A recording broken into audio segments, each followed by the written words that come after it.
ایک مارکیٹ کے دروازے کے دائیں بائیں دو بھکاری بیٹھتے۔ بادشاہ وہاں سے گزرتا تو دایاں بھکاری کہتا، او اللہ تو نے بادشاہ کو بہت دیا، مجھے بھی دے۔ بایاں بھکاری کہتا، او بادشاہ تجھے اللہ نے بہت دیا، تو مجھے بھی دے۔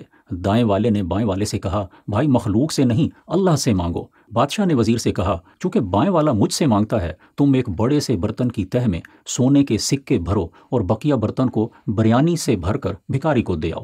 بایاں بھکاری برتن لے کر مزے سے بریانی کھانے لگا۔ جب پیٹ بھر گیا تو برتن دائیں بھکاری کو دے کر کہا، یہ لو بے وقوف، آج تم بھی شاہی بریانی کا ذائقہ چکھ لو۔ دایاں بھکاری برتن لے کر گھر چلا گیا۔ اگلے روز بادشاہ وہاں گیا تو صرف بائیں بھکاری کو بھیک مانگتے موجود پایا۔